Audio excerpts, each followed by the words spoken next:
Good afternoon, dear friends.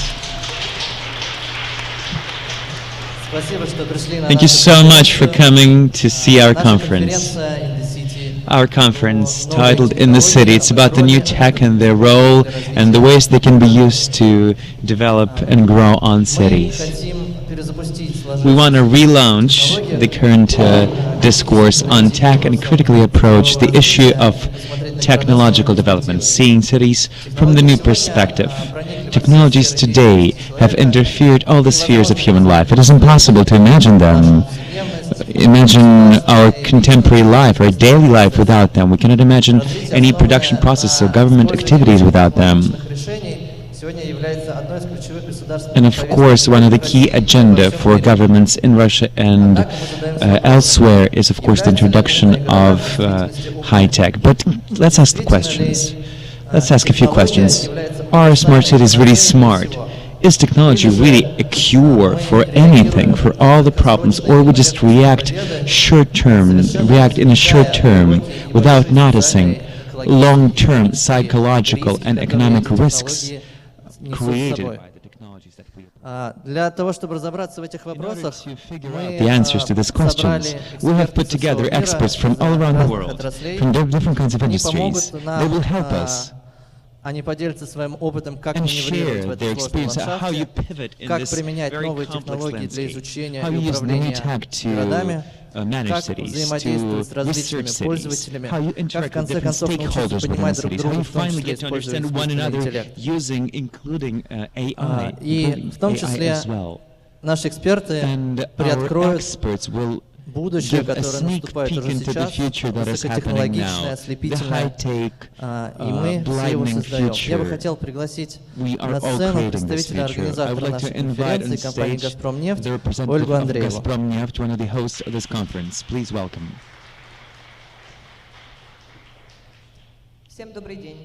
Good afternoon.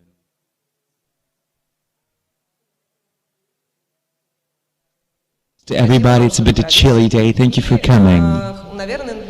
And probably I would have to explain what am I doing here, what is our logo doing here. Gazprom Neft is a high-tech company, neural networks, big data, it's all about us. We actively integrate them into our production business processes. We're also a socially responsible company. We also have this this campaign called Родные города, Hometowns. This is the program of social investments. We actively invest into building social infrastructure, social objects, urban improvement. We create graffitis on the walls of RAF houses. We invest into creative potentials and support current timely educational projects. Together with Strelka Institute, we today discuss the essential problem of how technology changes our lives and how technology changes the big cities. Why are we in St. Petersburg? Because St. Peter has always been the city of intellectuals, the city of progressive people, and the city of free thinking. So that is why I would love to greet all of you. It has all come here together. Gazprom Neft High Tech Institute, Strelka. Thank you very much, and St. Petersburg, enjoy.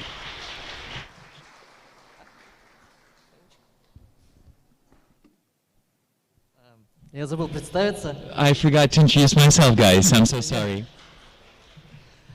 Меня зовут Всеволод Токин, я куратор конференции, в свободное время я руковожу проектом Strelka. И хотел бы сказать пару слов об институте. Construction Bureau. A few words about Institute Strelka. The Strelka Institute, it was created 9 years ago. Our mission is both cultural and spatial development of Russian cities, Russian urban landscape, and improvement of that landscape. We believe that any development begins with the human. So that is why all of our projects all of the projects of Strelka are based on the principles of education and enlightenment. Personally, I have graduated from the university about 6 months ago, so for me their educational program, New Normal, the Institute of Strelka. So for me, Strelka is a platform which creates new knowledge and distributes them all around the world, changing the society in all the cities. That is why the Institute really integrates multidisciplinary approach. And based on that principle, we developed the program of our conference. It will last for 2 days, and we split it into 4 sections.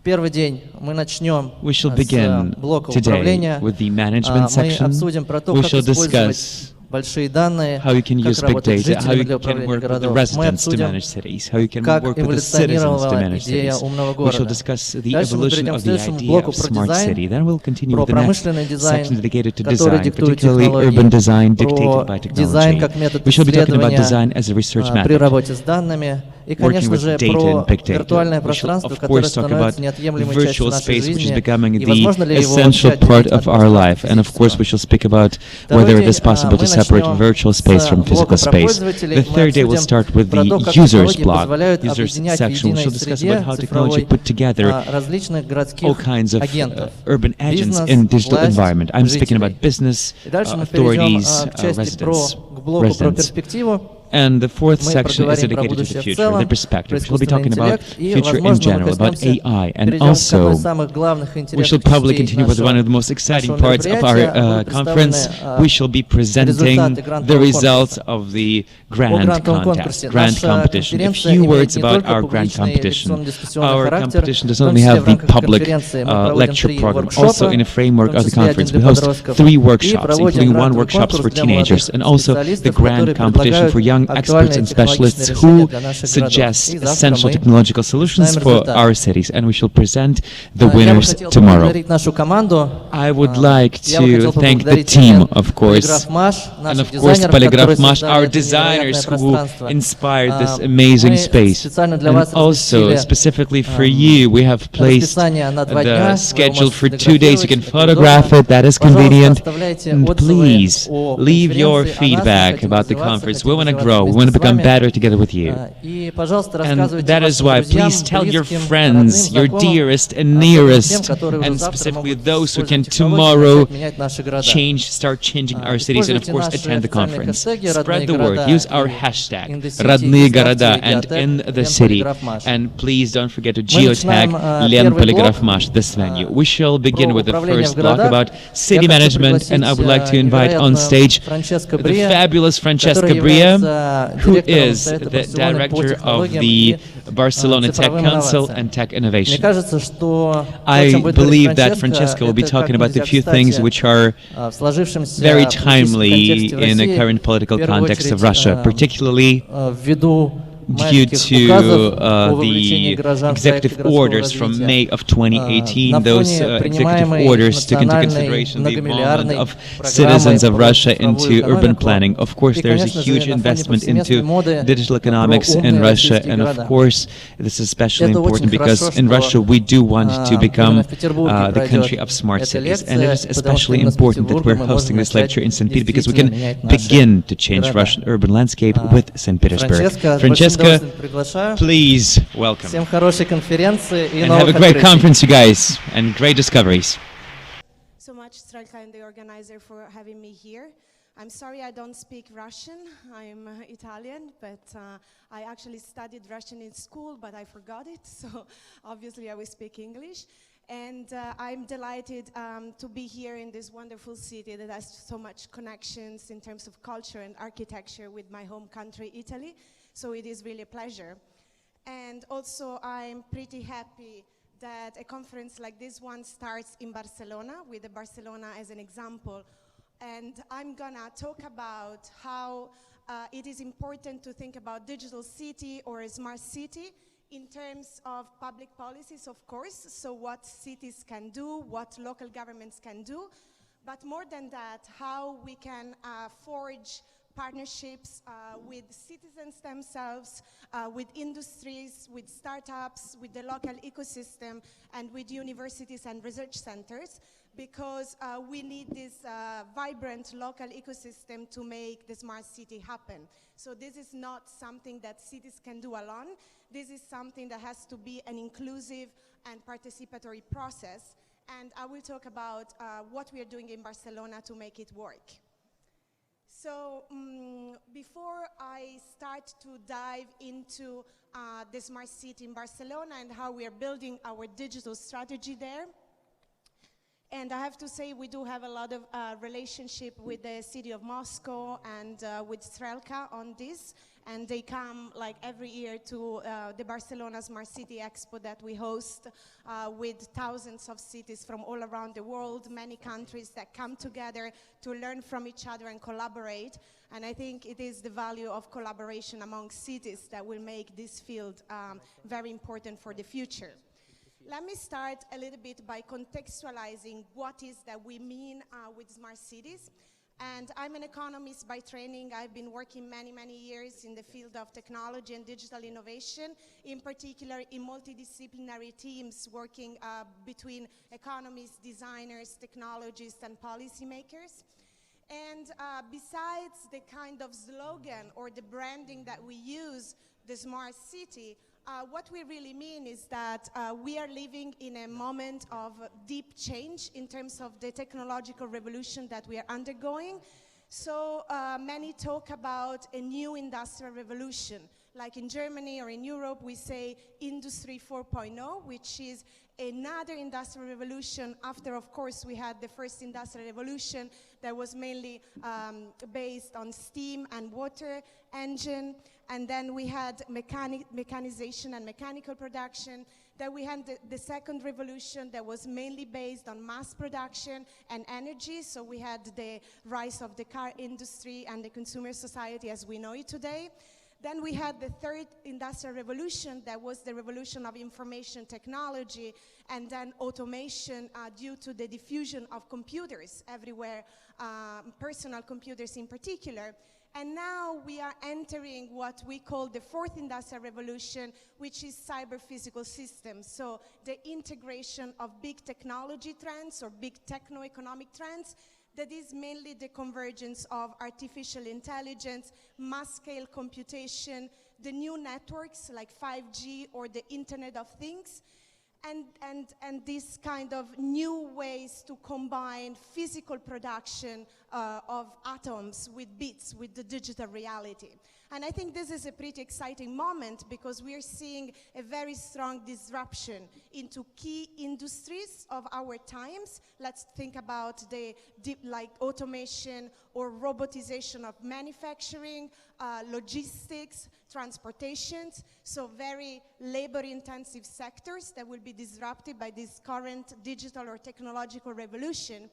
But at the same time, I think we shouldn't underestimate how this technological revolution is also really impacting government, society, and the institutions we live in.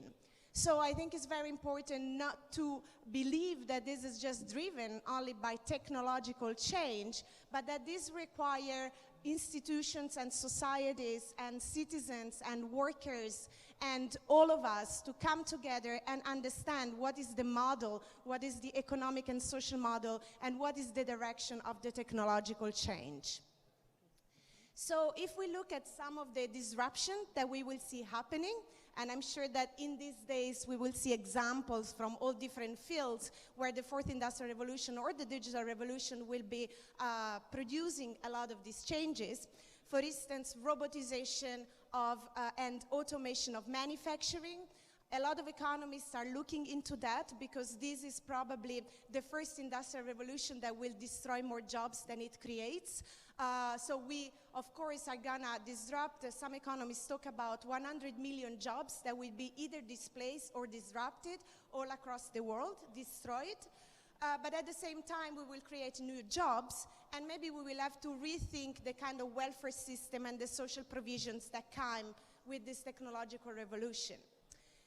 Of course, we see some of these applications like machine learning in healthcare and AI-driven diagnostic, remote medicine and diagnostic that is happening with robotization.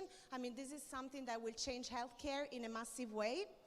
We see things like precision agriculture, what it means, to use remote sensing or drones in agriculture, the insights that is providing to farmers, and how this artificial intelligence revolution also applied to farming and to production of food is gonna really change things.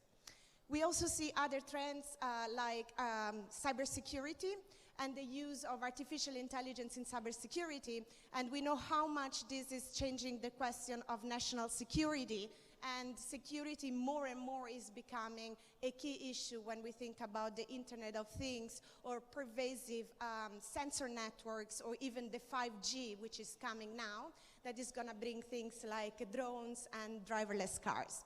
So this is not like science fiction. These are scenarios that today in the industries, but in particular in cities, we are starting to experiment and see what is that is happening with these technologies which is pervasively coming into our societies. And of course, this is also having an impact on our economy, and in particular our financial system. And so we saw that the latest trends, if you look at the financial system globally, is that we are seeing massive inequalities, so an increase in inequalities and how wealth is spread around the world. And also we see stagnation in terms of jobs and salaries. So one big challenge is going to be, okay, if we introduce robotization at such a scale and this transformation of society, are we going to make sure that we also create better jobs and good quality life for everybody? We are seeing the emergence of new business models, and this is, I think, something that we see across the economy. So many talk about the platform economy or platform capitalism to describe the type of economic change that we see today. And these are new algorithmic institutions. So a lot of these platforms, and I think that we can say today that all businesses are becoming platforms, yes? I mean, I have heard some economists talking about the Uberization of society. So what happens when you see all these gigantic data-driven platforms starting to match the market and starting to mediate the demand and offer, and starting to be the intermediaries of social life of people, from transportation to renting your home to healthcare and education. So the basic services and the basic social needs of people are mediated by these massive online platforms. Of course, with this big digital revolution and digital transition and disruption, we're also having a lot of challenges, in particular from policymakers' side. So now one of the main questions is, now that we have the rise of these big tech companies, how do we tame the tech giants? Is it possible to avoid such a concentrated and unparalleled market power that this company have? So if you look at the graph here, these are the top corporations by market capitalization. They are all tech firms. So you see Apple, Amazon, Alphabet, Microsoft, and Facebook, which are US corporations, and then you see some Chinese corporations like Alibaba and Tencent coming up. So if you used to look at this chart like 10 years ago, you would see gas company, oil companies, pharma, and now you have the big tech. And they have a combined market value of around $3 trillion US, and $1 trillion is offshored. What it means is that it goes directly into dividend payments and into stock buybacks. Of course, this means that we have a very strong concentration of power in the hands of the tech firms or of the tech industry. 80% of corporate wealth today lives in 10% of the firms. So a lot of what keeps politicians, at least in Europe, these days awake is, what can we do to regulate or to tame the power of the tech companies? Shall we use antitrust? Shall we tax them? So there is a big debate in Europe about the digital tax. Or shall we break them so that they can have different companies, but they cannot be a monopoly? Or what can we do with all the questions around privacy and the questions around faith in liberal democracy, which is a very big topic now in Europe, but also in the US, and I guess also here in Russia. So what is that these companies are monetizing? So how is the digital economy working? Well, a lot of what these companies are monetizing, it's us. It's our data. It's data. So data is really the raw material of the digital economy. So mostly, you know, the data that we produce through our mobile phone, in the infrastructure, in the smart infrastructure of the city, through social networks, our, of course, financial data, our healthcare data, all this data is continuously extracted and monetized by these firms. And data will be the most important commodity in the future. in particular because data fuels artificial intelligence, and artificial intelligence will drive the growth over the next several years. So we look at some statistics that say that machine learning will increase return on investments in all industries from 10 to 30%. So these are big numbers, and this is big economic wealth, which is going to be created by some critical new industries that are based on artificial intelligence. So this is a quote from Vladimir Putin that says, "Whoever leads AI will rule the world." And we often hear politicians more and more investing public and private money into artificial intelligence to understand who will dominate the future.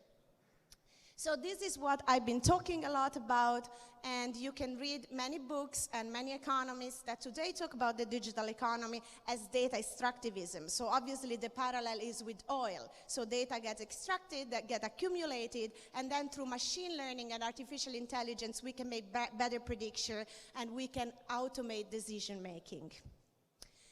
Of course, we also have some concerns about this world where everything gets automated, but inside we don't really have transparency and accountability. So we can talk about a black box society. And it's important if we consider that artificial intelligence and machine learning are the general purpose technology of our times, and if companies, now here you have some data about what Google or Amazon are investing in infrastructure and AI yearly, around 10 to 15 billion US dollars. This is more than what governments are investing, although you have very ambitious governments plan, like the Chinese investment into artificial intelligence, which is more than 150 billion US dollars yearly. So what we are seeing is that we have also to take into account the social, ethical, and economic implication of AI. And now in the European level, in the European Commission, we are running an expert group which is saying that we should end black box algorithms in government. What this means is that governments and public officials should be able to inspect the algorithms, should be able to have accountable and transparent technology so that we can make sure that it doesn't discriminate us based on race, based on our socioeconomic background, based on where we live, or on gender. So yes, to basically summarize this first part of my presentation is that we are seeing a great opportunity in the digital transformation or in this fourth industrial revolution, but also we see a lot of challenges. And some of those challenges are about the unparalleled market power of the big tech.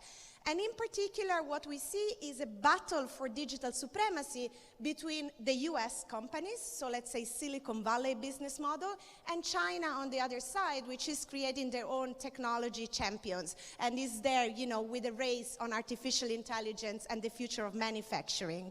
And so basically from Europe, but I guess BRICS countries and Russia would have the same kind of approach, what we are looking for is to demonopolize the digital economy. So to make it more competitive, more open, and to give the opportunity for national countries to have their own digital sovereignty and their own national development strategy. So in this context, what is the role of cities? I will, of course, focus on cities from now on to see what are cities doing in this technological revolution and what can they do. And of course, there are things that are not going to be done by cities because, as I was telling you, the scale of this transformation is very big.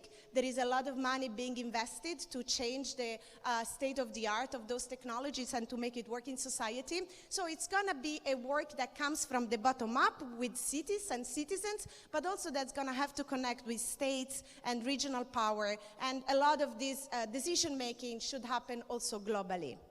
So I've been writing a report with Evgeny Morozov, which is called Rethinking the Smart City and Democratizing the Urban Technology. And what we argue for is that this technological revolution should be put at the service of people. So it should benefit everybody, it should be inclusive, and it should be sustainable. So that in our view, cities can really become a laboratory for a future that's more innovative, that's more inclusive, and that's more sustainable. So this is our mayor, Ada Colau. She's the mayor of Barcelona. And she's been defined by The Guardian as the most radical mayor in the world. And I think what they really mean is that she's leading a democratic revolution in Barcelona, which really puts at the core of the development of the city, the people, the citizens. So before being elected mayor in Barcelona, before going to government, she used to be an activist for the right to housing and the right to the city. So she was leading a campaign on affordable housing. And then, because of the financial crisis and all the problems that we had with paying mortgages and many of the people being evicted from their homes, she became a real leader. And a lot of the society voted for her, and she's now in power for 4 years in Barcelona.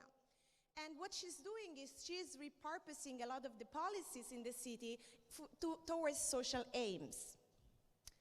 So she called me up. As I told you, I am not Catalan. I'm not from Barcelona. I'm Italian. And I used to be working in London. I was working for the UK Agency on Innovation. It's called Nesta for the UK government, which is now an independent foundation. And basically, she called me up and she said, do you want to come to Barcelona to lead the smart city and become the head of our technology and digital innovation department that she created on purpose in this mandate? And the brief for me that came from our mayor was, I want to see technology and data to be put at the service of the people, of our citizens. So you should not start from technology purposes or from technology itself, but you should start from what is the citizen really need. And I found this very interesting brief and a very interesting objective. And so I went to work in Barcelona, so this is my third year that I'm there. And I have created this plan, the Barcelona Digital City Plan. This is a 5-year strategy that we are implementing now in Barcelona. And basically my role is to lead digital transformation. This is the first pillar of our strategy. What it means is, how do you use technology and data to transform government from inside? How do you change procurement? How do you change the way that you make services and digital services? And how do you use data, in particular data strategy, to make the government more efficient, more open, and more collaborative? And then, as part of the digital transformation, we have the smart city, which is basically urban technology put at the service of transportation or air quality or water management or all the things that the city needs to run better. The second pillar of our strategy is digital innovation. So what we do there is we work with local companies, we work with startups, with SMEs, with makers, with designers, with the technology sector, with the tech industry, big companies, but also small companies. We focus a lot on making sure that the small companies can work with the city. And we try to foster a circular economy and the digital economy that works better locally. And then the third pillar, which for us is very important, is digital empowerment. So we are, I will tell you about what we are doing on the democracy side, so how we are fostering participatory democracy in Barcelona, but we also run a lot of programs about digital skills, digital training, education in schools and outside schools. So, as I told you from the very beginning, for us it is very important that we shape and define the digital city and the future city together with our citizens. So we talk about collective intelligence for democracy. What it means is that we want to integrate the collective intelligence of citizens in the way we take political decisions, in the way we make policies, and in the way we implement projects. So Barcelona is running one of the largest scale participatory democracy experiment in the world. And what we've been doing to define the Barcelona city government plan is basically we have put in place a hybrid process of online democracy and offline democracy. So this is not just Facebook democracy, it's not about clicking on a platform. So we have like a digital platform that we created, which is called Decidim Barcelona, and it's all developed with open source and free software, and we involve the local community of developers into making the platform work. And then we go in neighborhood by neighborhood and we consult citizens, we talk to them, we do assemblies, and then we filter the proposals that come from the citizens through the digital platform. We visualize them, and then citizens can prioritize the proposals and can vote on the better proposals.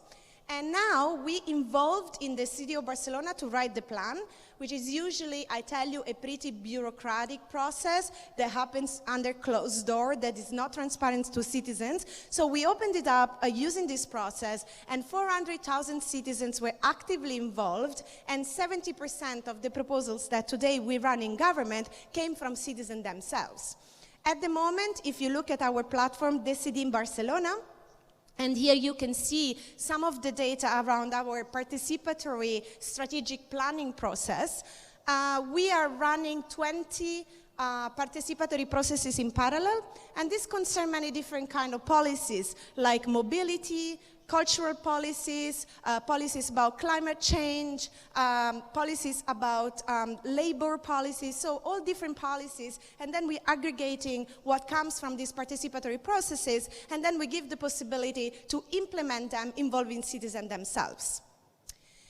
So, to summarize what a smart city is for us, a smart city doesn't start from the technology. So I think this was one of the mistakes of the smart city agenda of the first, let's say, 10 years, that we heard that the smart city was about more connectivity, more fiber, more sensors, and more data. But to do what? So we didn't ask, why do we need a smart city at all? So now, instead of starting from the technology, we are starting from the real urban, environmental, and social challenges of a city. So for us, for instance, affordable housing, healthcare, sustainable mobility, the energy transition. Barcelona is really working on that and try to make, to have a more efficient city, creating more green spaces, reduce CO2 emission, which of course fighting climate change is a big target for all the cities around the world. So we put people first and their needs, and only after we ask, how can we use technology and data to make it work better? And how can we govern technology in a way that it will benefit the city and society? So just a couple of examples about this kind of approach. So Barcelona is creating its own company for renewable energy, and renewable energy means mainly solar and wind energy. And now this is state-owned, it's government-owned, but we open up the participatory process for also citizens and trade unions and cooperatives to own stake in the municipal company so that they can also be part of running it. Another very interesting project, and I am sure that the architects in the room or the urban planners have heard about it, is the Barcelona Superblock. So this is a very ambitious plan that we are running, and we've been closing 16 districts of the city to traffic. So now cars cannot enter inside those blocks, they can only get around the block, and inside the block what we are doing in a participatory way, working with architects, urban planners, designers and residents themselves, is to have more green space and to redefine services for citizens. So kindergarten, new businesses, understand what kind of businesses are happening in the areas that are liberated by traffic. And we took back 60% of public space, what we call citizen spaces, that before were just occupied by cars. So this is a little bit the kind of approach. So first the missions of the city, and then we see how we solve those problems using everything, leveraging collective intelligence, leveraging technology and data.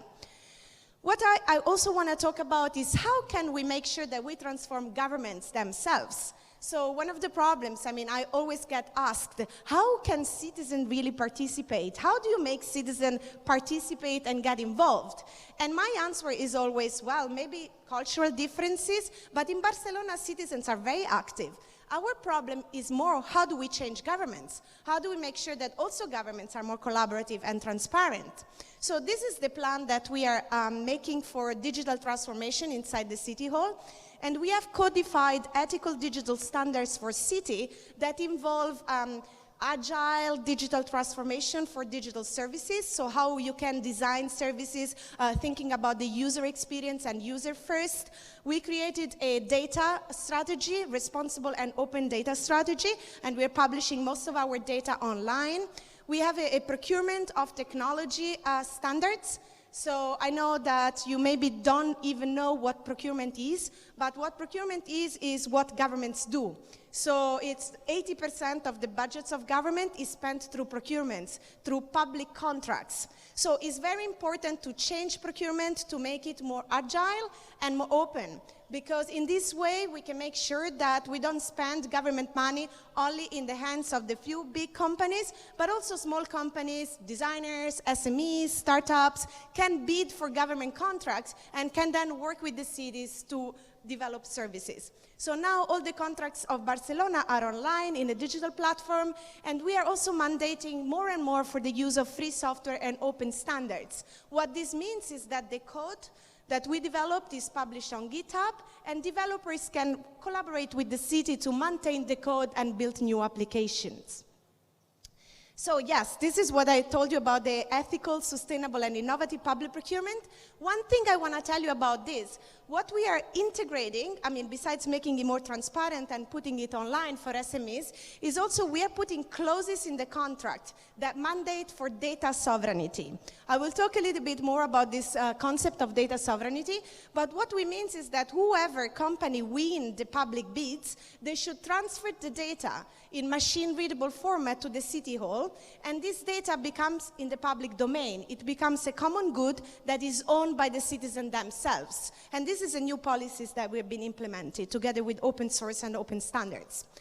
Of course, when you do this kind of transformation in the city governments, I don't know how many people here are from local governments or cities, but what you need to do is to make sure that you train people, that you have a turnover, that you get young people with new skills and new profiles to work for governments, and then that you train them and you empower them, because at the end of the day, they are the people that have to lead this digital transformation. I know it maybe sounds strange, you think, oh my God, this local bureaucrat will never be able to do that, but actually they can change and they can do a lot of things in this way. So a big part of what we do is to manage data in a different way. So we set up an ethical and responsible data strategy. I don't know if you are aware of a piece of regulation which is now being rolled out throughout Europe. It's called the GDPR, or the Data Protection Regulation in Europe.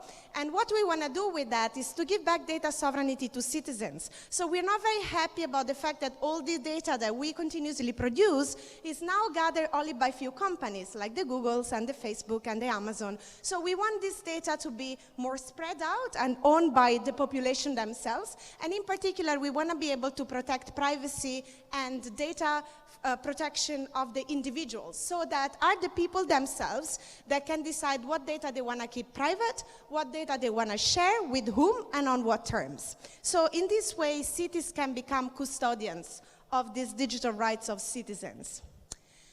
When we discuss this data plan, which we think is particularly ambitious because it's basically turning the question of data not so much on the terms of contracts which are set by the big companies, but democratic terms of contracts set by citizens themselves, we call it a New Deal on data.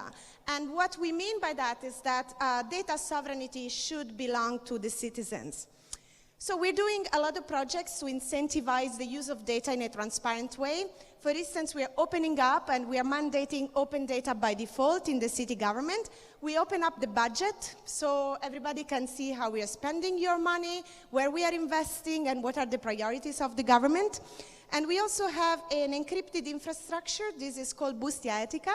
It uses Tor. It's the same technology that's used by WikiLeaks with encryption to denounce cases of corruption. So anybody, citizens or in the public administration, can denounce cases of corruption, and we will act on it, and we have a committee for transparency. We have also a IoT, Internet of Things infrastructure in Barcelona. So this is called Sentillo, and it's based on open standards. So if there are techies in the rooms, because it's open standards, you can actually take it and you can install it in your own city. I mean, next time that I come here, maybe St. Petersburg will also have an instance of Sentillo. And what we're doing with this infrastructure is we're doing a lot of services, and we are using it for energy monitoring, for noise monitoring, for water metering, to maximize the efficiency of how we collect water. And we're also using it as an urban lab. So it's an infrastructure that startups can use to test new products, and it's open for usage of the local industry. We are doing some tests on garbage collection. Actually, many of the bins in Barcelona have this sensor network, and this allows us to make the garbage collection more efficient and to maximize also the use of resources. And we're using it also for public spots. So we have an app in Barcelona where citizens can find parking more quickly, and we can reduce the time where people are going with their car for look for parking. On top of the IoT platform, we have a CityOS, which is a data lake and the data analytic platforms. So also this, which is the urban operating system of the city of Barcelona, also this is developed in OpenStack and open source. So we are now collaborating with other cities so that they can reuse it and pick it up in their own city. And what this allows us to do is to have a common ontology standardized across all the different data that we gather in the city hall so that we can do machine learning and artificial intelligence on top of the data.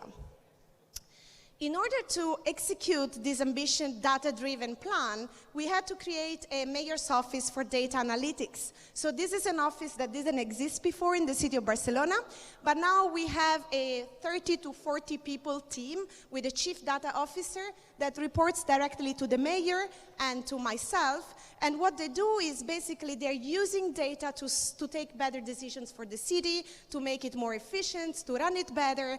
And the kind of questions that we ask about the data are set at a higher executive level of the city. So this is not just a technical project, this is really at the core of running the city better. After I show you all this data project, of course, one of the big questions for the future of the city will be, who controls this data? Will data be controlled by big business? Will it be controlled by the state or by citizens themselves? So we're doing a lot of projects to answer to this question. And for Barcelona, it's very important to prototype technologies that allow citizens themselves to control the data. So this is a project that we're very proud of. It's called Decode. And what we are doing is we are using distributed data infrastructure, or so-called distributed ledger, or the blockchain. We're adding a layer of encryption so that we make it more secure and we encrypt people's data. And we give data granular control over data to people, so that you can decide what data you want to keep private, what data you want to share with whom, and what are the terms. So for instance, you want to share your healthcare data with your doctors, but you don't want to share it with an insurance company. You want to share your transport data with the city, but you don't want to share it with Uber. So you can decide, how you share that data. What we are doing is we are testing this technology in some very concrete projects. One is in our democracy platform, the city in Barcelona. So now we have integrated the Decode, the blockchain technology into the platform, and you can do secure voting and sign secure petitions. So basically, this is the new generation of democracy platform to avoid the kind of things we saw with Facebook and Cambridge Analytica, mass manipulation of data. It's not Russian fault. I mean, this is how the technology has been created by design. We know that. And we want to avoid that kind of problems. So we want to make sure it is transparent. People can see who is accessing the data. You can see who is manipulating the data. And you can control that the data is kept secure. Another interesting project is IoT sensing data sharing. So what we're doing is we are working with the Fab Lab in Barcelona. And what it is a local makerspace. And what we're doing with them is we're putting sensors in the home of citizens. And citizens are measuring air quality or noise pollution or things that bother them, problems that they have in their neighborhood. We are integrating this data that come from the sensors of people's home into our Sentillo platform. And there we are giving the possibility to people to encrypt the IoT data and share it with different communities. So again, to give control of the data. So you want to share it with your neighbors, but you don't want to share it with the city, or you want to share with the city and with your neighbor. So you have the control over the IoT data. And finally, all these different data flow that we gather and that citizens can control is visualized in the Barcelona Data Commons dashboard. So you can see the project there at that address. And this is basically visualizing data that is relevant to you and giving you personalized information about what you can do with that data and how you can solve problems that matter to you. So this is basically our plan and what we are doing in Barcelona of using data as a city infrastructure, like as an urban infrastructure, like it is electricity, water, transportation. That is for us data, is a meta utility that is very useful to solve city problems, and that should be accessed locally by local industries, SMEs, startups, and everybody and citizens themselves that should be able to access this data to build data-driven and artificial intelligence-driven solution for transportation, for healthcare, for education. In this way, we can use it to unleash the talent of the city and create innovative applications for the future. So let me give you an idea about the kind of innovation projects that we're running once we have mobilized the resources and the infrastructure of the city. So this is a tech city, like technology park that you may have here, but in Barcelona, the tech city is basically located at the very center of the town. So this is a building where we now have hundreds and thousands, actually, of startups that work there.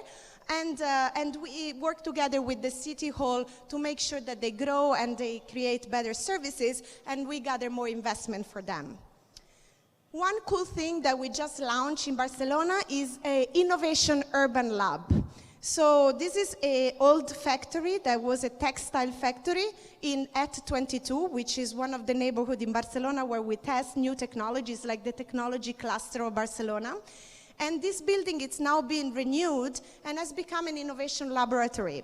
But what we are doing is we are testing challenge-based approaches so that the city can work with big companies and startups to solve city challenges. So the challenges can be, how can we make sure that we have more women in technology, or how we can improve affordable housing or new materials for homes so that it's more flexible and more affordable. Mobility can be one of the challenge, energy transition or the circular economy. So the city set the challenge because we know about the problems and we can consult citizens. And then the big companies and the startups can help the city to solve these problems, building new products or building new services.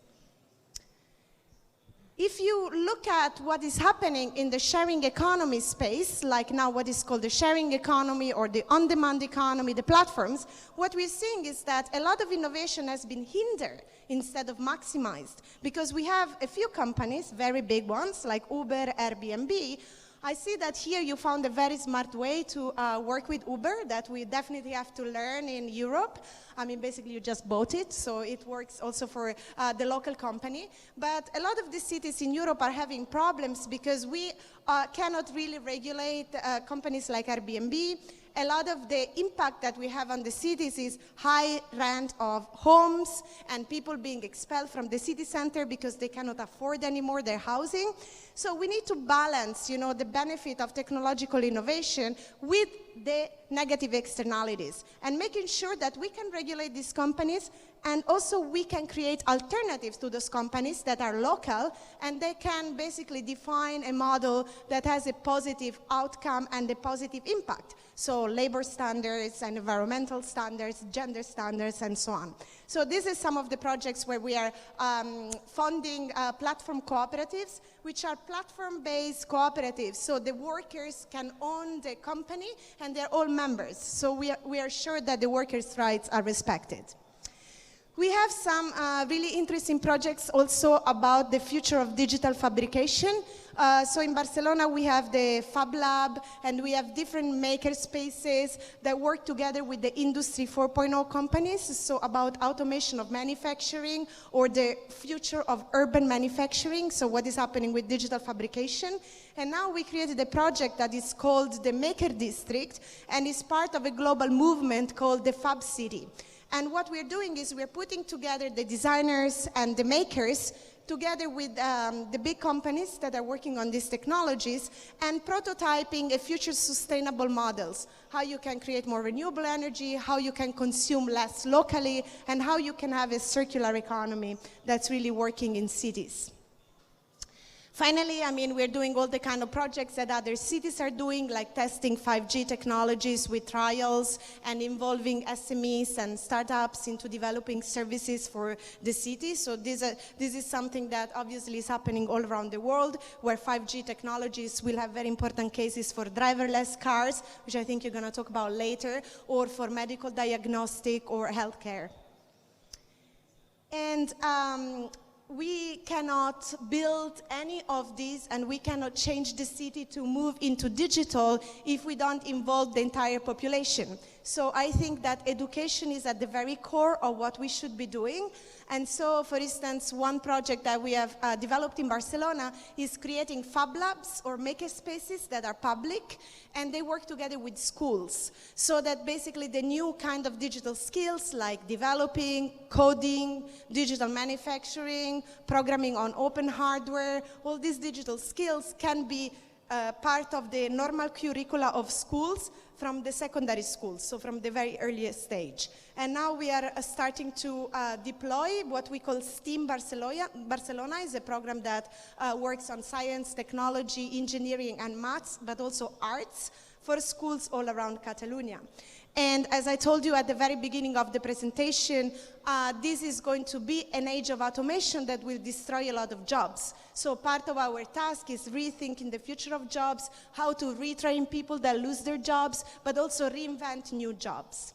And as part of this thinking also about how to complement the future of work, we have introduced a cryptocurrency. So this is a digital currency for basic income. So we are working with small companies and also for people that are not in education, are not in work, and they can receive a monthly basic income, like a monthly salary, paid on cryptocurrency. And this is a project that is now running in a district of Barcelona. I think you have to see this kind of experimentation as vital to cities. So what cities can really do, and we do it better than governments, is to experiment. So I know that usually you don't associate the word experimentation with governments, and you think that governments are not able to experiment, but actually cities can run a lot of experimentation and using digital technologies to test if something works or if it doesn't work. And if it works, you are able to scale it up and to make it work as a city service.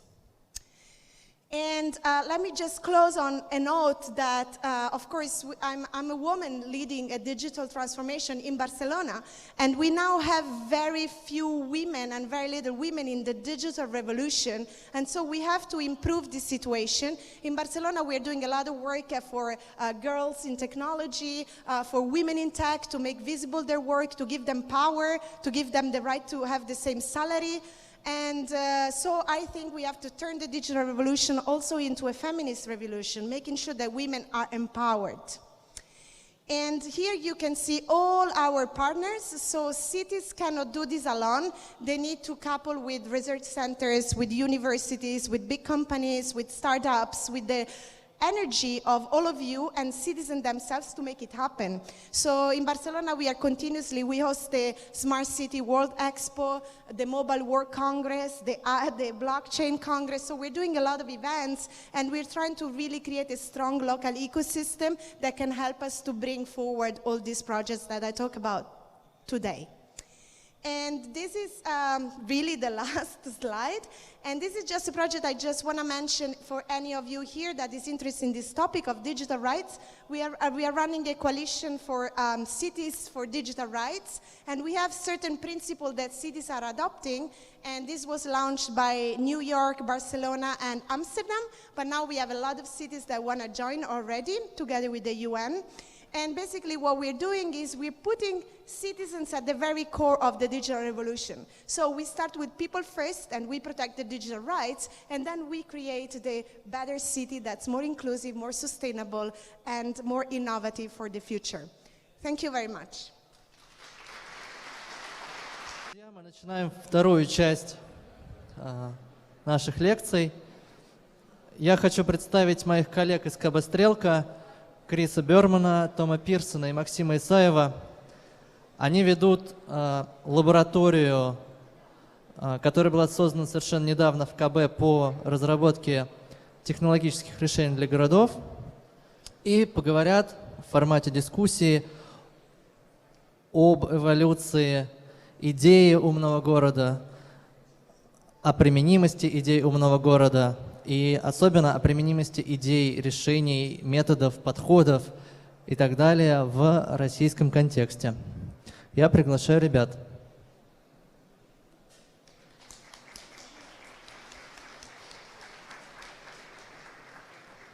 Добрый день. Спасибо, Всеволод, за представление. У нас будет презентация на английском языке. So we start from little background. I need a clicker. Presentation. Презентация. Okay. So the topic sounds like, is Russia ready for smart cities? And is this smart city ready for Russia? So we are from KB Strelka. We are the leading urban consultancy in Russia. So we work with the governments, with businesses, citizens, of course, with experts. So in order to make Russian cities more comfortable. If you need just more information, just go and visit website. We also interested in cities, and we see the cities as very complex systems. And of course, we investigate how the technologies affect cities. And as Sevot already told, we working in that field, launching new initiatives. Maybe we'll talk about it later. So, little background. I'm the head of digital product development. So, KB digital products are mostly connected right now with crowdsourcing tools and citizens and like different tools to engage citizens in the process of urban development. We also do lots of architectural competitions, so we have the platform which help us to do it. And so very soon we're gonna launch like new platform for like online tendering platform for cities and creative industries, which is called Strelka Challenges. So Christopher Burman. Hi, my name is Christopher Burman. I'm a developer, designer, kind of artist from London. And a question I guess you might be asking is why like two guys from England working on smart city problems in Russia. But we were both graduates of the Strelka Institute, where we studied on the New Normal program, and we're kind of doing research projects about smart city infrastructure and the kind of future of city technology. And the project I worked on particularly was a project called Standard Deviation, which is just basically about modeling future risks in cities. And we kind of built a kind of framework for working out future insurance models of cities as a way of thinking about the way technology might be shaping our kind of future urban design patterns. And I'm Tom Pearson, so I'm the other co-director of Urban Strategy, also did the New Normal, also live with Chris. I worked on a project called ATOL, which is about trying to generate discontiguous forms of urbanism using machine learning. So it was a platform for simulating urban simulations. So it's like looking at the way in which new technologies are designing and the influence that they're having on our cities and urban spaces, and how we can utilize them to create sort of alternative patterns of urbanism in the future. So this is some nice visuals, and now we're working with KB to try and, like Max said, sort of generate new ideas about how to implement smart cities in Russia. So, back to you. Yeah, so we're starting speaking about Russian context, and first of all, thank you, Francesca Bria, for very interesting, breathtaking presentation. I think that we're gonna like talk about many things that Francesca mentioned, but maybe more in Russian context. So Russia and smart cities, is it a fairy tale? Is it a dream? Will it happen? I think that the major key points of our presentation will be about the role of our country and in the process of development of urban technological transformation. I think the second one is very kind of stereotype, is that the city is a problem and we need to fix it. So is it or is it really a problem? And the third one is about avoiding mistakes which already been made constructing and building smart cities in the past, because in Russia, maybe you don't know, but a huge governmental program is about to start about funding smart technologies, implementing them into Russian cities. So we think it's extremely important to avoid these mistakes. Digital transformation. So I'll be very quick on this topic. It's already happening, if you haven't noticed yet. And when we talk about digital transformation mainly, we talk about some processes and innovations which will make cities work in a different way. So which will change these scenarios, how we use cities. It's this process just starting, and we don't completely understand the nature of this process, how it will go, but we understand that it's already happening. So the second one is that digitalization of cities means that it's changing the way how we act, how we live, and we all use lots of different apps, mobile apps, services, so which make our life easier and more comfort. Another interesting thing about digital transformation is that we think that as cars in the 50s have changed the appearance of cities, the way how they were planned, so in the same way, technologies will affect cities in the near future. And of course, these lead to some challenges that's already been mentioned by Francesca. So this is the change of labor structure.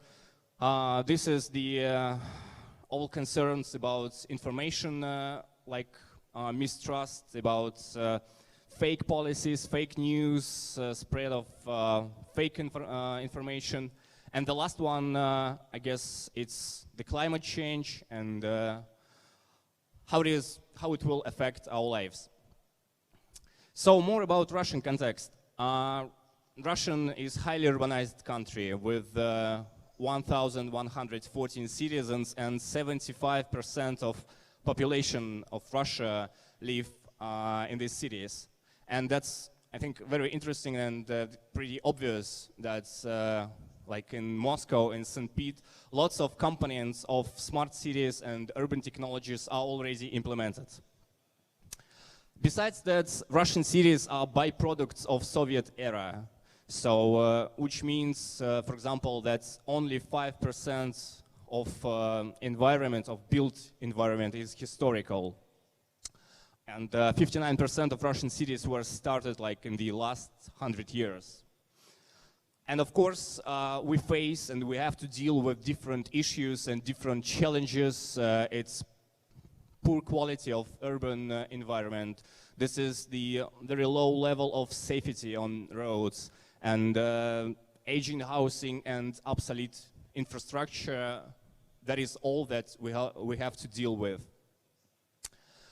But on the plus side, we can't but say that Russia is the nation of early adopters. So we adopt technologies, mobile apps, different services which make our life more comfortable very easily. We have like digital government services, e-banking, and that's like a very common practice and very like normal things in our everyday life. Besides that, we adopted lots of super useful services like taxis, like car sharing, like food delivery. And what is interesting why it happened is that on the one hand, there was huge demands for the services of such good quality. And on the other hand, if you remember, for example, like taxi industry like 9-10 years ago, that was absolutely mad. All these crazy taxi drivers just who extorted money from citizens. It seems that right now it's like in the past, but it happened. So that's why it's already happened and it's super natural. Another interesting point is that here in Russia, we didn't have like digital infrastructure, which means that we don't need like to spend resources to replace it.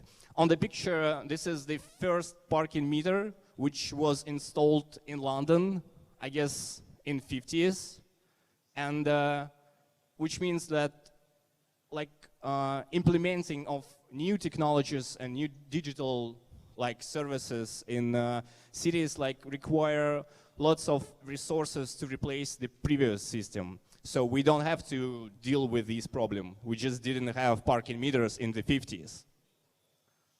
Another interesting point and another concern, like world concern, which exists is data sovereignty, which is like legal issues with the physical location of big data and like digital data, about who getting access to this data.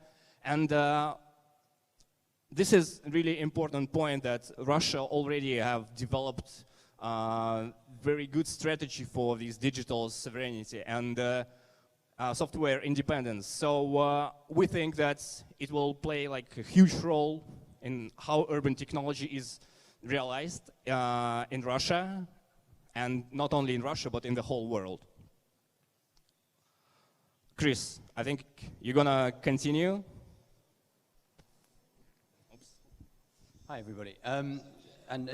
Just to add to that point about data sovereignty, I think one of the things which is very interesting about the Russian context is that the meaning of data sovereignty has kind of a different implication, and what we can kind of get onto next is this kind of idea that there's specific conditions within Russia that are kind of unique, but then point to clues for maybe even the rest of the world in terms of like operation. One second. Okay, and one of the, what I'm just going to talk about briefly is some of the questions that we've been asking ourselves as to like the kind of questions, Russia-specific questions in speculating about the near future of digital urban technology. And I think there's a bit of maybe a trick at the beginning, because although we're going to talk about smart cities, we're not like huge fans of the smart city agenda, should we say, and we can try and unpick it a bit. And one thing we've been trying to think about a bit is that in the context of current digital urban technology, like the question of rapid urbanization around the world may be quite a helpful thing to keep in mind, partly because there's a kind of ancient proverb that by 2050, 75% of people around the world will live in cities, and that's already the case in Russia. And so Russia is kind of leading an example here of a model, potentially. And the second part of that is that a lot of the land needed to develop these cities doesn't exist yet around the world. And so the implementation of technology in Russia may have specific implications in kind of let's say the global south as it kind of develops. But one of the questions we're asking is like, why this focus now on smartness and the integration of technologies, and why has it come to mean that these things get bundled together as part of a singular agenda? And like, if we think of the city itself as a kind of technology, why is it this moment that suddenly, were cities like dumb before and now they're smart? Like, why is this transition happening now? And I think something to really focus on is that this idea of the creation of the smart city agenda has kind of been a kind of almost like a marketing trick to a certain extent, but it's kind of produced a kind of image in people's heads that connects a lot of different disparate technologies together. And we really like this quote from, which is basically like the idea of the smart cities continuously just moving into the future. The closer you get to it, the kind of further it moves away. And, but that's not to say that some of these technologies aren't super useful. And we've been trying to pick apart various technological strategies that might be implementable in Russia. And we're kind of roughly dividing them into kind of smaller categories. But I think it's really important, this kind of question about infrastructure, again, Francesca mentioned, but the things that are kind of invisible, it's very advantageous to kind of connect that stuff to the internet and make it work. And there's a lot of case studies about why that's beneficial. The same with mobility. It's like a extremely useful functional service to make internet-connected mobility. But when you don't have that system already, you want to learn from the mistakes that other cities have made trying to implement these technologies and the kind of power structures that emerge from them.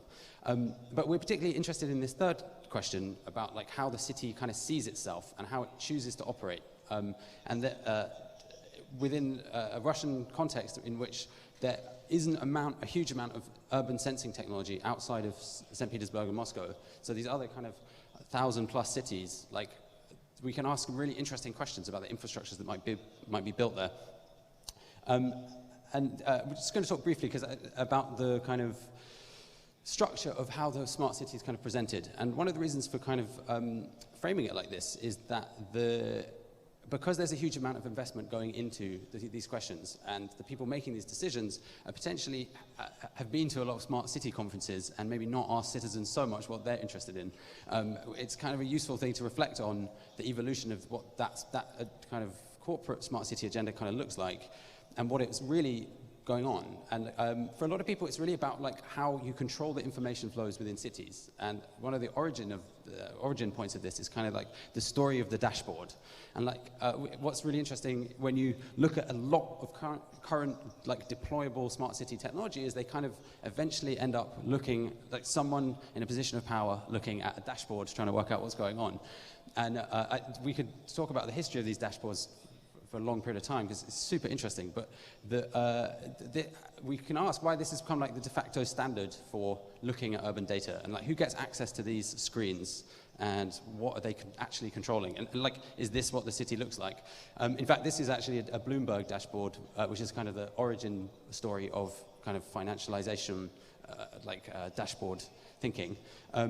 But the history of kind of dashboards is not a new phenomenon. Like this kind of desire to control the system or control information systems within cities has a kind of long precedent. And I think this quote is very instructive. And if you're interested in dashboards in more detail, I suggest reading these wonderful histories by Shannon Matten. But essentially, like the dashboard is a useful reduction of information. It allows you to highlight certain bits of information and act accordingly, but it also reduces the resolution of what you're seeing and kind of blends away the kind of political reality of it.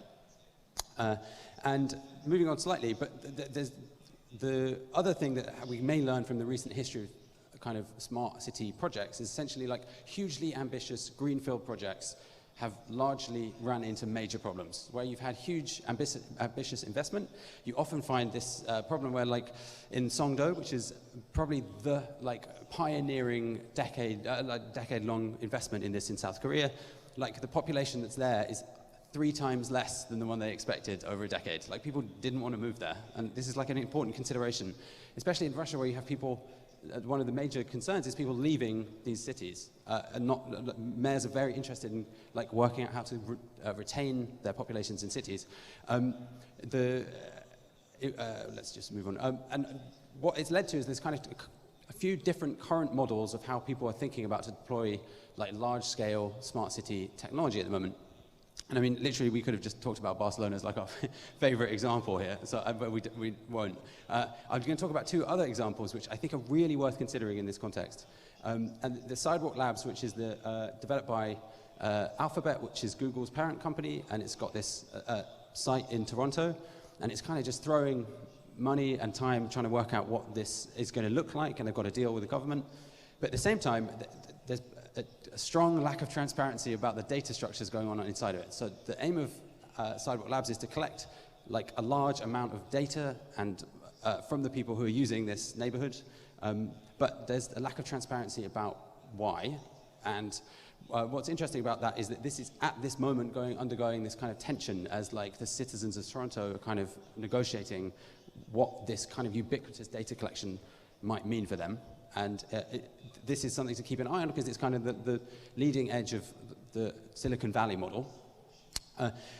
On the other side, you have this kind of a Chinese approach, essentially. And this example I find extremely fascinating. It's basically Alibaba in China are developing extremely complex machine learning algorithm frameworks, kind of technological stacks. And in Hangzhou, they have a system which is, it kind of sees the city as, and they call it the city brain. So they imagine applying intelligence to the city. And what this really means is like there's basically the kind of root unit is actually just congestion, and they want to deploy a huge amount of machine learning intelligence to solve congestion and mobilize all sorts of kind of local resources in service of that challenge. And this is kind of what it looks like. The problem is that it kind of enforces a very particular model of the city. It sort of makes everything about the flow of city, of cars and traffic, and you spends a huge amount of resources achieving this, and it's not even entirely clear who this serves. And this is going to get increasingly important as the way in which we view our cities kind of gets mediated ever more increasingly through kind of sensing technology as it's distributed. So in the case of like a graphics card manufacturer interested in making graphic processing chips for autonomous cars starts to present its own viewpoint on the city, and it starts to have a stake in that process. There's a kind of deep politics to all of these questions and how these are the kind of sensing mechanisms operate that we, as kind of citizens everywhere, have to kind of grapple with quite quickly. And if you're interested in more detail about the kind of complexity of these kind of machine learning AI infrastructures, we love this project. This is by Kate Crawford, and it's like this a map of the complexity of an AI system, in this case, Alexa. But at every junction, you witness a kind of political exchange, a political kind of formation of questions that we need to ask. And just briefly, one of the other things is that we've been thinking quite a lot about is, especially in the context of Russia, where there's been a quick uptake of consumer-facing, very successful technology. This approach is kind of allowing people to present a kind of smooth journey to like the upgrades people's recent mobile experiences into a kind of urban framework. And there's two parts of this I think are really important, which is that on one hand, we're kind of beginning to understand that the way that these platforms have been built is often quite destructive and distractive. The systems that capture our attention or make us addicted to them kind of like play off behavioral pattern design, which is very unfortunate and shouldn't be maybe applied to cities. And at the same time, like this idea that everything will just be seamless and frictionless isn't like a traditionally believable concept, but we see this kind of like the city in a box, out of a phone, like it's all going to be easy. And these are difficult questions. And so I guess the kind of last framing question here is like, taken together, if we think about all of these problems, can we actually create a model within Russia which is actually extremely kind of not only progressive and interesting, but that might serve as a model for other places in the world that are facing these questions? Because it's, to a certain extent, these future urbanizing, rapidly urbanizing cities around the world may not turn to New York or Amsterdam for the model of this, but they may look to what's happened in Russia, given the context, as kind of a guide. And I think this raises the extremely interesting proposition of like how to operate inside Russia with urban technology. Over to Tom. Yeah. Thank you. I just wanted to pick up on a point that was on that last slide. It's just like sort of Krasnoyarsk is like a city that's survived in Siberia for 200 years. I mean, it seems like a pretty smart city to me. So I think to carry on about how we create strategies for sort of developing smart cities inside Russia, one of the things is that I think there is obviously Moscow and St. Petersburg, who are quite well developed with the technologies that they have, but there's 1,000 other cities in Russia who are all desperate for these sorts of infrastructures and this sorts of technology. And so when we're thinking about designing, as an urban consultancy, sort of technologies, strategies, platforms for implementing these sorts of things, What does work, what doesn't work, what should we take from European, American or Chinese models, and sort of like how do they map onto the Russian context in particular. So as has been mentioned a couple of times, there's this real sort of growing dissatisfaction with sort of Silicon Valley and major tech corporations, this sort of like top-down imposition of sort of quite one-dimensional urban strategies onto city. It kind of is proven that it doesn't really work, and there has been sort of like these backlashes. Uber is obviously a really good example of this. In 2015, there was a whole series of sort of global protests, and as Francesca mentioned, sort of outside of maybe China as well, sort of Russia is really interesting in that there is they've developed a viable alternative. Sort of Yandex is kind of universal across Russia and is actually arguably sort of like a much easier to use and much more convenient. And so if we're thinking about sort of borrowing models and thinking about how these work, it's about sort of how do these apply to places that are much smaller? And there are sort of other obvious examples of this. So I'll take you through a couple, one good, one arguably bad. So Innisfil in Canada, which is in Ontario. It's a very small rural community. I think it's not that small, it's 50,000 people. And there was a real lack of public transport. And so Uber is running an experimental implementation of the platform there. It's localized, and it's providing public transport for people at like a highly subsidized rate. So the city actually ends up paying for some of the fare as well as the citizen. And I think that actually what we can do is start to borrow aspects of each of these different models, combine them with new approaches to data, and sort of say, well, this is going to work in one place, but it might not work somewhere else. And so how can we be clever about choosing what we are doing, seeing as a lot of this infrastructure doesn't exist? Because the other option is something like Cairo, where you have, again, not very much public transport, but Uber, who have developed sort of like this bus platform. What it means is that it's having a huge impact on the existing services that were already there. So they've sort of cannibalized a lot of the pre-existing services by just essentially taking over the very popular bus routes, which means that the money which the service provider would have generated through sort of those bus routes being popular and sort of subsidizing other routes means that just disappears. And so actually what happens is that you end up with very sort of underfunded services outside of the Uber ones. So again, moving beyond sort of like button push ideas of what smart cities mean, beyond predict and control, citizen engagement is really, really important. It's particularly in Russia. I think there was a really nice quote that someone said, which is just that actually sort of humans are the cheapest urban sensors, which I think is really nice, and it's actually very true. But there's lots of different ways of doing it. And I think one of the things I've really noticed about being in Russia, we've been here for nearly a year, is that there is like a real propensity to want and like a desire to engage in these sorts of systems. I think actually sort of something like Telegram is a really useful example of saying how people can sort of like react and engage with new systems, and sort of like the way that those models can be sort of like maybe I would sort of say co-opted, but like worked with and redesigned so they function with sort of urban services as well. So I'm just going to go through a couple of examples that we really like. The first one is in Jakarta. So this was run by a designer called Etienne Turpin. It asked citizens living in Jakarta, which has a massive problem with flooding, to send photographs of the floodwaters when the city started flooding. What happened is they identified a very narrow problem. It's just nobody was able to map how and when these floods happened. It was they happened at different times, at different speeds. It wasn't particularly consistent. And rather than investing in huge amounts of sensors, being like, we'll put a sensor here, a sensor there, it was kind of like, we'll just ask people and see how they react to this.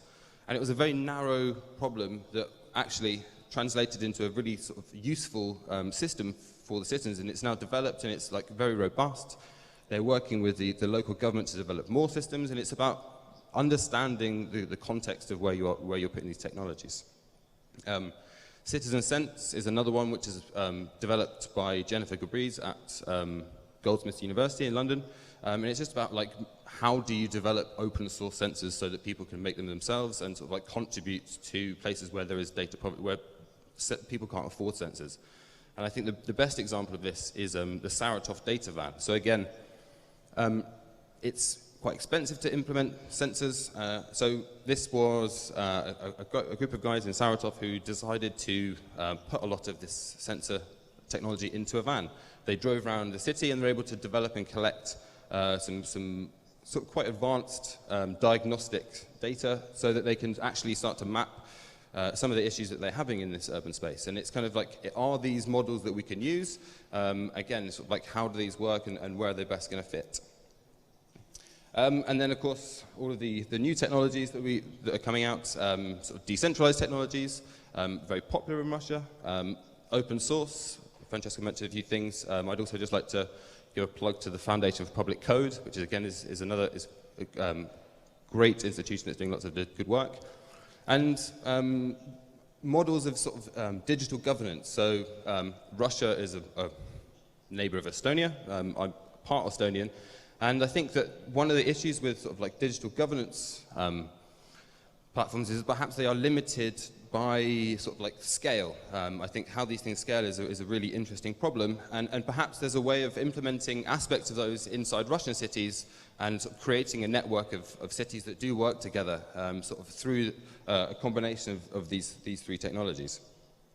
And so it leaves us with just a few closing points. Again, is it sort of technology-driven urbanism that we want, or is it an urban-centric technology? This is sort of a core tenet of a lot of the questions that we've been asking ourselves as a team when we were thinking about these things. And sort of effectively, essentially, can we move away from smart city imaginaries of sort of betterness towards an urbanism of multiple perceptions and adaptivity? Does Russia have the potential to offer the post-smart city world a much-needed alternative vision for how to develop and manage digital cities? And sort of can we move beyond sort of like a faith in sort of like the objectivity of data and sort of the authority that puts in the decision-making process and bring people into that and make it a much more participatory and sort of a much more open process. So we are working at KB on this new thing called Strelka DC. It's a new research and development lab. We have been working on it for 2-3 months. We'd love to work with people. If you have any questions, we're going to be here all weekend, so of course come and say hello, and here are some email addresses. So thank you. Oh, and if you've got any questions.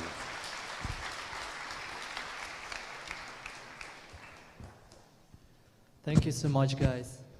It was even interesting for me, and I'm from KB, and I work with these guys every day. У нас есть время на вопросы. Ребята готовы отвечать. Задавайте вопрос на русском языке. Я вот на первом ряду.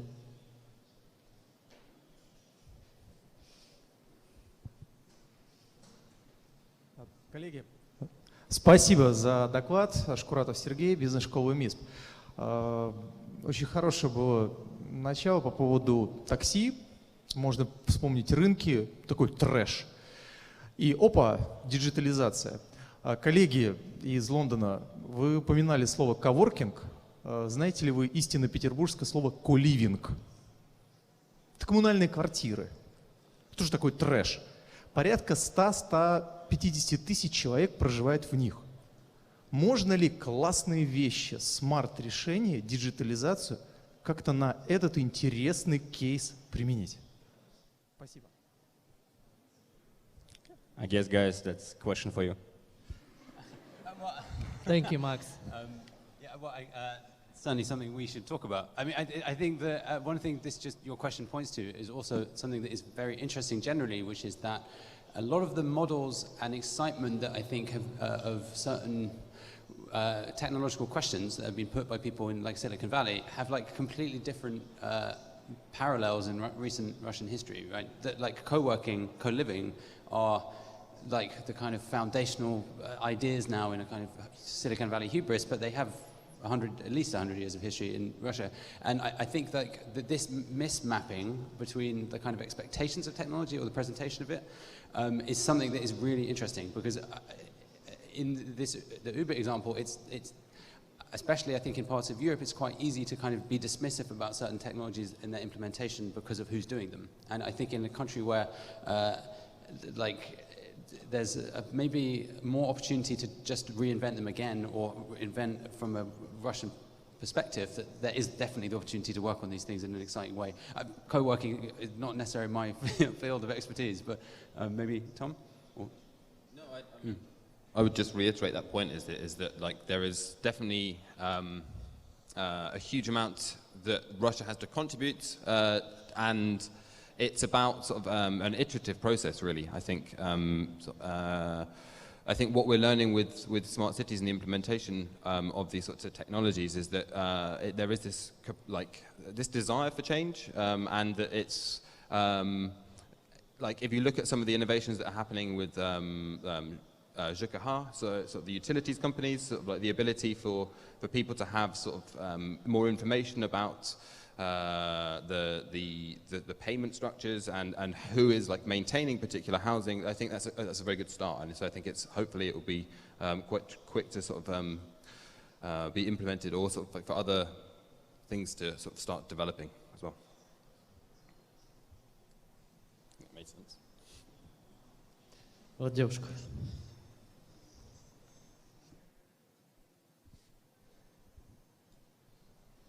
Здравствуйте, большое спасибо за презентацию. Дело в том, что идея умных городов была еще анонсирована в советское время, в 60-е годы Виктор Глушков предлагал такую модель. Но понятно, что тогда люди не были еще к этому готовы. В связи с этим вопрос. Сейчас вы как-то исследуете вообще, готово ли сознание современных россиян к модели умного города? Понимают ли они, какие последствия это может привести, к каким последствиям для них? То есть есть какие-то социологические исследования, насколько люди вообще хотят и готовы к этому? Спасибо. Можно я... Let me answer this question. Я, наверное, отвечу по-русски вам. Вы знаете, мы в Стрелке очень активно работаем с горожанами, проводим исследования антропологические, делаем интервью, используем различные цифровые инструменты для понимания того, что хотят горожане. И вы знаете, как правило, люди хотят более комфортных городов, люди хотят более, скажем так, более высокого качества городские услуги, сервисы. Причем вот мы работаем не только с крупными городами, но и с городами маленькими, небольшими, сложными, которые находятся очень далеко от центра. И проблемы иногда очень индивидуальные, иногда очень похожие. Но, например, там город Свободный в Амурской области, 40 тысяч человек населения, там проблемы с общественным транспортом. Ну, то есть он ходит до 7 часов вечера и потом перестает ходить, и никто не понимает, как он ходит. Так вот, я думаю, что людям, наверное, не то чтобы нужно быть готовым к технологиям и к тому, что в какой-то момент город стал умным, и все должны об этом узнать, это должны написать в газетах или на главных медийных площадках, а просто качество городских услуг должно улучшаться, и технологии являются некоторым инструментом для решения этих проблем. Вот мне так кажется. Может быть, ребята что-то дополнят.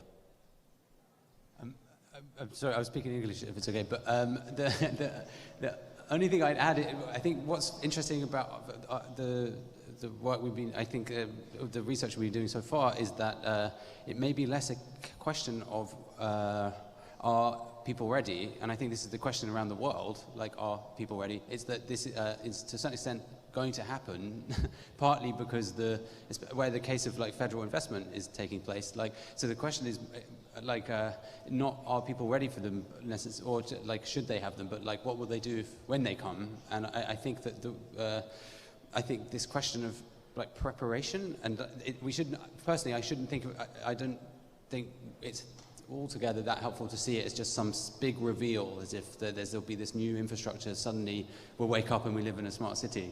I think the last decade has shown that these kind of encroaching technologies progress quite rapidly, but maybe you don't notice it every day. And I think that I don't know it specifically within like how Russian citizens might have different expectations than everybody else around the world for this technology, but I think we all have a kind of responsibility to become educated about the potential dangers of the infrastructures that we are kind of going to become resident within, if that makes sense.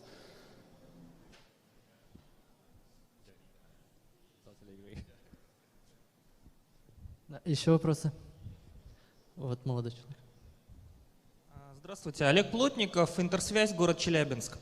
Вот уже около 2 лет мы, коммерческая компания, развиваем отдельные направления умного города в Челябинске, в принципе на Урале, и столкнулись с такой штукой интересной. Вот мы думаем, что вот сейчас мы запустим какой-то сервис, и он станет безумно удобным, все им станут пользоваться, все нам скажут спасибо. Нифига. Мы запускаем, выясняется, что это особо никому в какой-то момент было не нужно. С другой стороны, мы что-то сделали такое, даже не заметили, и вдруг вот все опа, интересно. И за эти 2 года я вот для себя такой вывод сделал: думать за клиентов — это ну прям плохая идея. Им можно что-то подталкивать, подсказывать, но вот именно какие-то базовые вещи все-таки, наверное, они должны нам говорить. И вопрос у меня следующий. Вот вы предлагаете какие-то такие концепции или там отдельные решения, а на основе чего вы их предлагаете? Вы получаете какую-то вот обратную связь от своих, грубо говоря, заказчиков, жителей этих умных городов? И если да, то как вы это делаете? I think one of the ways of thinking about this is that the kind of core mission of KB is to kind of involve people as broadly as possible in kind of urban questions, and I think this is the question of like you said, what you just said about like maybe people don't need this or want this. If you see, like maybe people were never asked about this. Like if you like a lot of the work that KB has been doing over the last 5 years is about direct outreach and like citizen questions, and I think Max probably could say quite a lot about this.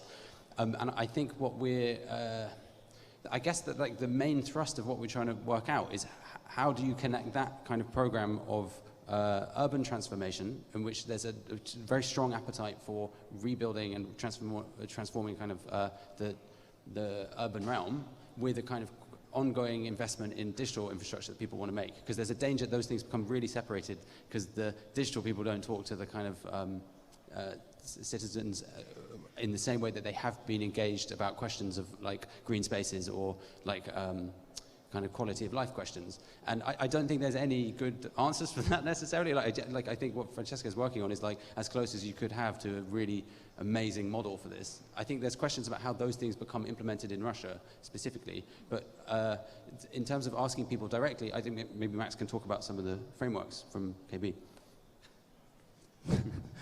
Oh, sorry. Thank you. Or other things. Я хотел, на самом деле, сказать, ответить вам немного, дополнить Криса в том плане, что горожане, жители являются для нас, безусловно, главными стейкхолдерами, заинтересованными лицами тех проектов, которые реализуются в КБ. Но дело в том, что нашими заказчиками являются все-таки муниципалитеты, города, органы федеральной власти, институты развития. Вот. И мы работаем плотно и достаточно давно с различными городами в России. И, конечно же, те технологические концепты, которые мы сейчас разрабатываем, мы их основываем на опыте взаимодействия с органами власти, с нашими заказчиками, поэтому да. А то, о чем, наверное, вы говорите, это больше похоже на некоторый там customer development, да, такое модное сейчас выражение о том, что продукты создаются с пользователями, да, изначально на ранних этапах вовлечения. Но мы делаем и то, и другое.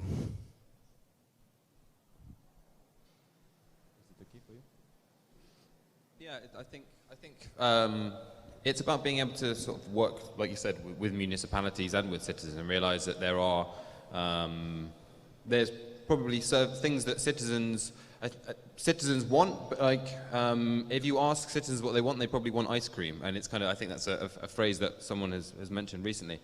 And it's there. I think there's an interesting boundary to draw between sort of like the way in which you structure the participation that citizens have, and it's kind of like it's and I don't think, I don't know whether, Francesca, we can have a discussion about like what those mean, but it's kind of, I think that those are really the questions that KB has been looking at in the Russian context, and sort of, I suppose it's what we're trying to do is work out if there are 1,000 cities in Russia which sort of need this sort of transformation. It's kind of like, is there sort of like a base level understanding of cities that we can utilize from an urban experience to sort of and sort of implement like fundamental changes to infrastructure and to sort of like engagement, and then, like I said, sort of use the skills that we have in going in and talking to people to sort of actually work out specific strategies for specific cities, and sort of like it's about being adaptable and flexible, and I think that's sort of like one of the core tenets of what we're trying to sort of build effectively. Actually, I think it's maybe worth just adding, this might be slightly lacking from the presentation, but that we are in the process of building kind of software infrastructures to test these things, and participation is a huge part of it. We're kind of working with some partner cities, and we're in the process of like building prototypes right now. That unfortunately, it's at a nascent stage, so it's not necessarily we're able to be too public about it, but like in the beginning of next year, we're going to be hoping to kind of demonstrate the results of this kind of work. The one thing I think is really stuck in my mind through this process, because we've been in kind of contact with a lot of municipal governments in Russia, that it's a lot easier to like think about software for mayors as a client than it is as for citizens. And I think there's a lot of technologies that have been focused directly at governance, and how you connect the link between citizen participation and mayoral kind of uptake of technology is a really hard question, I think, and it's something that we're super interested in, and hopefully we can make some progress with, I think. Hopefully, I don't know. У нас есть время на 2 вопроса еще. Да, вот молодой человек. Спасибо. Здравствуйте, спасибо за интересное выступление. Хотел у вас спросить, не приведет ли обладание большими массивами данных к тому, что появится желание манипулировать, возможно, жителями городов, да, их выбором, может быть, как-то их решениями? Есть ли такой соблазн и есть ли возможность ему противостоять вот на уровне искусственного интеллекта? Спасибо.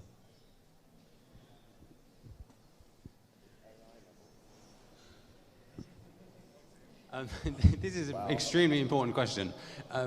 I think that I mean, I go back to this kind of phrase, the Russian context is quite important here. I think that the forthcoming questions about AI and sort of big data, like, to a certain extent, there's a large amount of very interesting people addressing these questions right now. I think for Kate Crawford, for instance, and the kind of ethics of data and AI, it's really exceptional work that's worth digging into. I think one of the issues is whether these people will be listened to. I think there are solutions on the table for how to avoid certain malpractices in regards to kind of big data and the potential for AI to use that. But personally, I don't often talk about artificial intelligence because I think it slightly obscures the more functional question of machine learning and kind of sort of essentially advanced statistical analysis of data. And it makes us think about these robots or these kind of like all-powerful machines. And it's maybe not as helpful as just seeing that people with access to control a lot of data accrue kind of power. The question is, will some of the ethical frameworks on the table be implemented? I think I think that again comes back to kind of citizen participation in understanding those questions. And I think anyone that tells you that there's an automatic protection, or is at this point, who knows? You know, I'm kind of skeptical about that. So I think the only answer to the question is be alert to where people may be using data or taking data as much as possible.